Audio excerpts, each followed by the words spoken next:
Vou chamar agora para conversar com a gente Fernando Brito, editor do Tijolaço. Tudo bom, Fernando? Tudo certo por aí?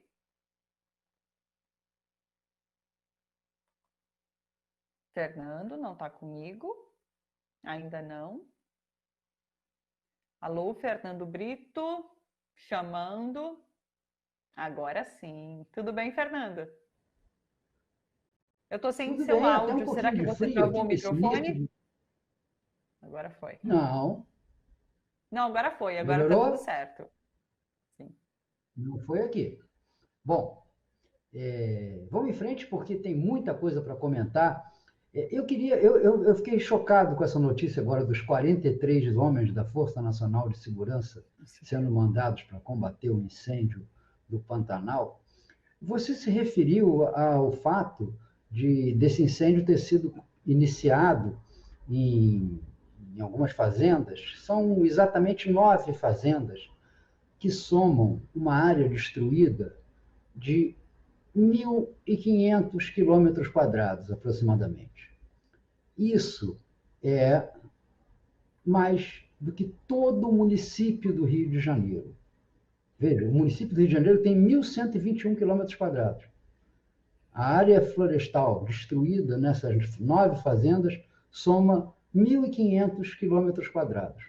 Portanto, é só você pensar no que significam 43 homens para combater o incêndio em todo o município, em toda a cidade do Rio de Janeiro. Nada, nada. Mesmo que todos eles pudessem trabalhar todo o tempo, se você colocá-los numa fileira combatendo o avanço do fogo de 2 em 2 metros, né, você vai ter 80 metros em fogo que se estende por quilômetros e quilômetros e quilômetros. Quem já andou na região do Pantanal, quem já andou pelo Mato Grosso do Sul, pelo Mato Grosso, sabe que você na estrada encara trechos em que você fixa o olhar durante 20, 30 minutos com o automóvel andando a toda velocidade e você não vê nada de presença humana. É uma coisa, é um contrassenso.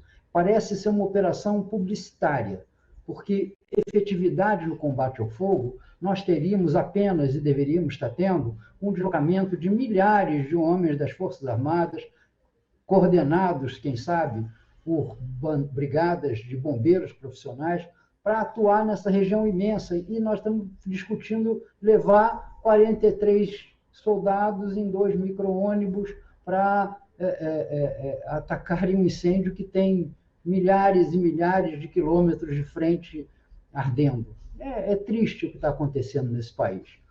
E, aliás, esse caso do fogo no Pantanal e do fogo na Amazônia, que também funciona por aí. Hoje há uma matéria na Folha de São Paulo em que mostra que também na Amazônia boa parte do fogo se concentra em grandes propriedades, em grandes e médias propriedades dentro da área da floresta amazônica. Tudo isso mostra como foi falso, como foi mentiroso o discurso de Jair Bolsonaro ontem na ONU, uma coisa de deixar o nosso país avermelhado no rosto, embora a nossa bandeira não será vermelha, a nossa cara fica vermelha de ver o presidente da República mentindo de maneira tão descarada num fórum internacional.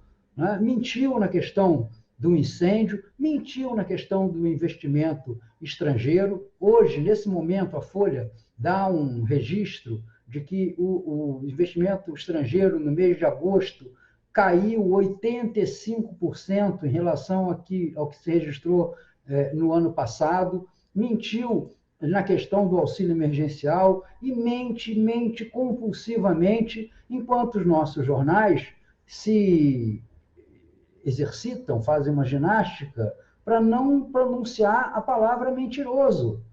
Bolsonaro distorce, fantasia, é impreciso, falseia. Não, ele mente. É uma atitude deliberada, é uma atitude pensada por quem não tem, senão razões ditas ideológicas para sustentar as posições absurdas que sustenta. O nosso país deveria, nesse momento, em lugar de estar dizendo que não está acontecendo nada, pedindo ajuda da comunidade internacional, já que ela se preocupa tanto com a Amazônia, nós já devíamos estar pedindo ajuda da comunidade internacional para combater o desmatamento ilegal, para combater a mineração ilegal, para combater os madeireiros ilegais, para combater as invasões de terras indígenas. E nós temos pessoal civil e militar capaz de fazer isso nas regiões mais remotas da Amazônia. O que nós não temos é dinheiro. Tanto é assim que o ministro Ernesto Araújo, ao tentar justificar o vexame, que foi levar o secretário de Defesa dos Estados Unidos, Mike Pompeo, para Roraima para fazer campanha eleitoral, dizendo, e depois dizendo que ia arrancar o Maduro do poder, justificou essa atitude sabuja, dizendo que mas os Estados Unidos estão nos dando 30 milhões de dólares para acolher os refugiados venezuelanos. Ora, 30 milhões de dólares, um país do tamanho e da potência do Brasil, é preço para nós abrirmos mão da nossa soberania? É impossível pensar no que está acontecendo. E também nós estamos vivendo a iminência de termos situações econômicas e sociais aqui no Brasil muito graves, que eu vou deixar para falar na próxima parte do comentário, assim que você, Thalita, fizer a gentileza de verificar quais são os outros temas que quer que eu tente jogar um pouco de luz sobre eles. Claro. Eu só deixo fazer um comentário. Você fala sobre esse pedido internacional que o Bolsonaro podia ter feito na ONU, mas o único pedido de ajuda internacional que ele faz é para combater a cristofobia. Só lembrando esse trecho, inclusive, do depoimento desse discurso de Bolsonaro ontem na ONU, que a gente vai comentar também logo mais com o Legene Mirhan também. Bom, vou trazer um outro dado que eu quero que... Diga. Eu acho que ele é cristófobo. Sabia, Thalita? Porque ele não vive citando o João 8,32, que fala: conhecereis a verdade vos libertará. E se nós devemos conhecer a verdade, por que é que ele mente? Compulsiva, repetida, monotonamente, mente diante de todos e de tudo. Olha, senhor Jair Bolsonaro, o senhor é um cristófobo. O senhor recusa os ensinamentos bíblicos. Pois é, perfeito. Vamos falar sobre essa situação, então, da economia e principalmente do desemprego aqui no país. A PNAD, divulgada pelo IBGE, né, que foi divulgada hoje, inclusive, traz um dado de que o total de desempregados cresceu quase 30% na pandemia, atingindo 12,9 milhões de pessoas em agosto.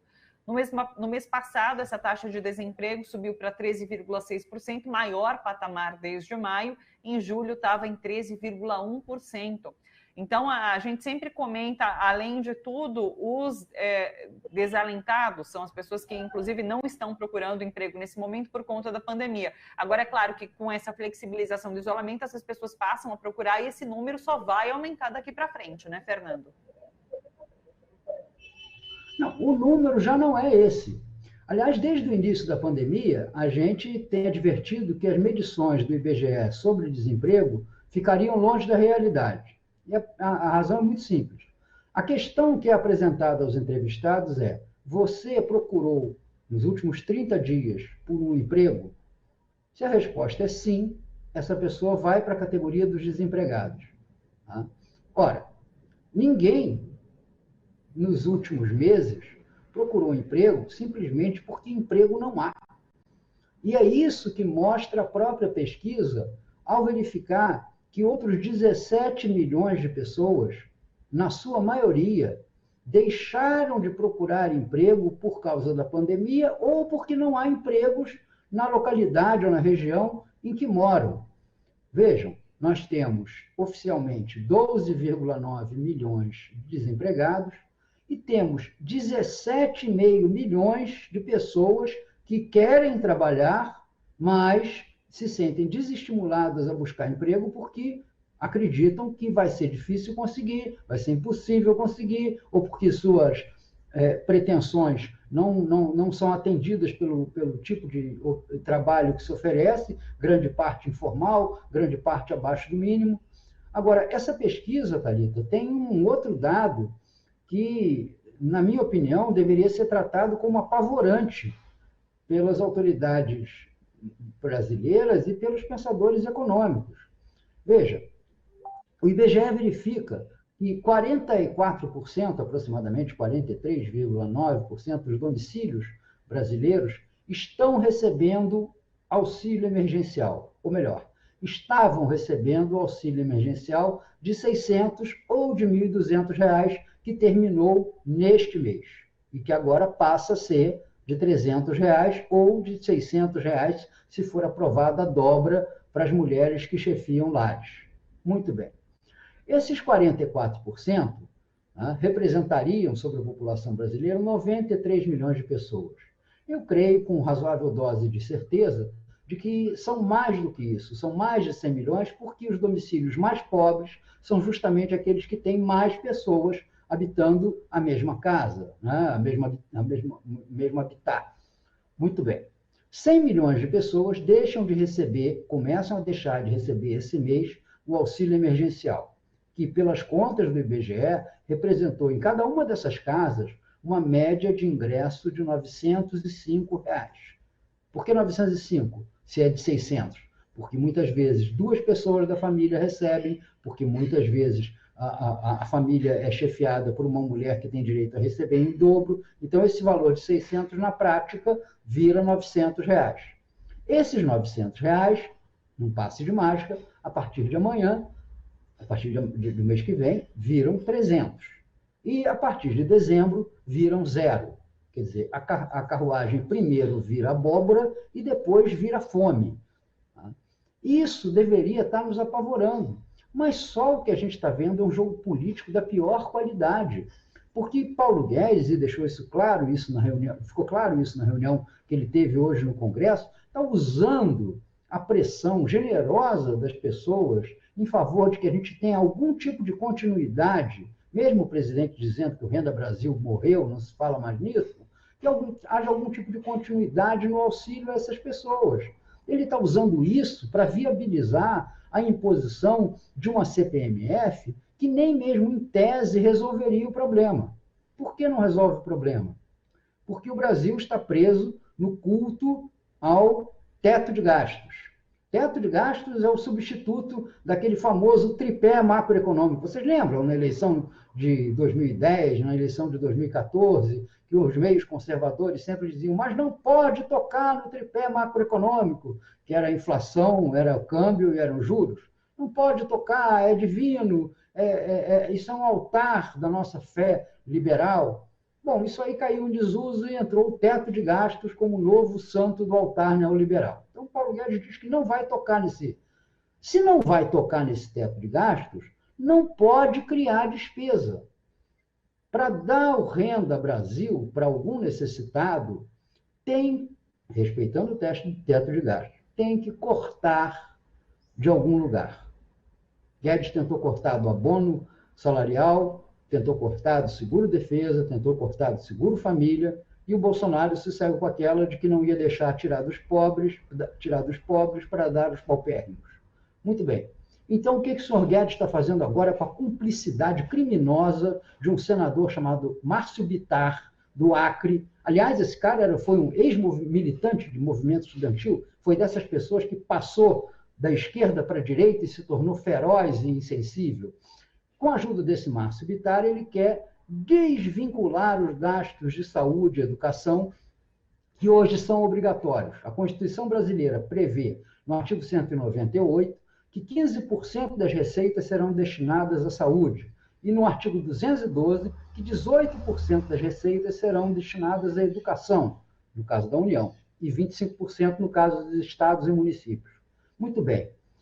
Um dos 3D do Paulo Guedes, do desonerar, desvincular, um dos 3Ds é esse: querer acabar com a vinculação das despesas em saúde e educação na Constituição, que, no final das contas, também é tirar dos pobres para dar para os paupérrimos, porque a saúde pública e a educação pública beneficiam necessariamente aquelas parcelas mais pobres da população, que não dispõe de plano de saúde, que só dispõe do hospital público, da UPA, da unidade básica de saúde para ser atendido. É daí que Paulo Guedes quer tirar o dinheiro para fazer essa demagogia com a qual pretende se segurar no cargo, do Renda Brasil, o redivivo, feito um Lázaro depois de Bolsonaro tê-lo morto. O Bolsonaro está permitindo, está deixando ir. Eu não sei porque ele realmente quer fazer isso com as finalidades eleitorais, ou se vai usar esse episódio para acabar de defenestrar o Paulo Guedes, que está tão vivo quanto um zumbi perambulando pelos corredores, com o qual ninguém quer falar, a não ser essa parte do Centrão, que nem o Rodrigo Maia quer mais conversa com ele. Então, eu acho que pode também ser isso. Né? O Jair Bolsonaro está dizendo igual aquele sujeito lá, aquele guardador de automóveis da piada, dizendo, vai ver a besteira que você fez. É isso que eu acho que Paulo Guedes também pode estar caindo no conto, em mais um conto do Bolsonaro. Queria comentar com você também duas coisinhas que acho que são mais rapidinhas. Os peritos que não voltaram ao trabalho por conta das agências do INSS não estarem em condições de trabalho de prevenção da Covid-19, e agora a Justiça deu essa decisão favorável aos peritos, que não pode descontar do cartão ali de ponto, caso eles não forem trabalhar. E aí no Rio de Janeiro especificamente, que hoje a Assembleia vota o impeachment de Witzel, né? Como que você está acompanhando isso tudo? Como que está sendo? Já foi. Não está sendo, já foi. O Witzel é o ex-governador do Rio de Janeiro. O Rio de Janeiro está entregue nas mãos de Jair Messias Bolsonaro e seus filhos. Esse governador, contra o qual já existem milhares de denúncias, as mais sérias possíveis, ele já assumiu o poder no Rio de Janeiro. O Wilson Witzel não é nem mais um retrato na parede. Entendeu? Ele acabou. Acabou. Não existe mais. Tá? Então, não tem muito nem sentido. É o cumprimento de uma formalidade. Entendeu? O Wilson Witzel é mais um desses que se elegeu na esteira do Bolsonaro, prometendo honestidade, moralidade, autoridade. Afinal de contas, ele era um juiz, ele era a encarnação de Sérgio Moro aqui no Rio de Janeiro, um homem destemido, valente, que comemorava a morte de assaltantes, dava soquinho no ar. Né? É um absurdo que a gente esteja tendo as escolhas populares, né, anuladas pelo judiciário. Mas no caso do Witzel, o que a gente pode dizer? Né? Os fatos são escandalosos. Não é ele só, não. Ele, o governo dele e o vice dele que está nesse lugar, que estão sujeitos aí às denúncias mais graves, mais estapafúrdias que se poderia imaginar de um chefe de governo. Agora, não se confundam, não. Não tem nada de moralidade nisso aí. O que matou o Wilson Witzel não foi ter desviado recursos da administração do Rio de Janeiro, porque se desvia recursos à vontade nesse Brasil todo. O que matou o Wilson Witzel foi a pretensão, a vaidade, a ânsia de se pretender possível candidato à presidência da República, justamente naquele lugar onde o Jair Bolsonaro considera ser seu terreiro, o Rio de Janeiro. Né? E aí ele cometeu o pecado capital, né, que todos cometem em relação ao Jair Bolsonaro. Jair Bolsonaro devora, como Saturno, devora os seus filhos. Sérgio Moro, Wilson Witzel e o governador de Santa Catarina, como antes o ex-ministro que faleceu, me fugiu o nome dele agora, a idade é um problema, Gustavo Bebiano, e todos eles vão sendo devorados pelo Saturno Bolsonaro, que não deixa seus filhos crescerem, que não deixa seus filhos ameaçarem o poder que tem.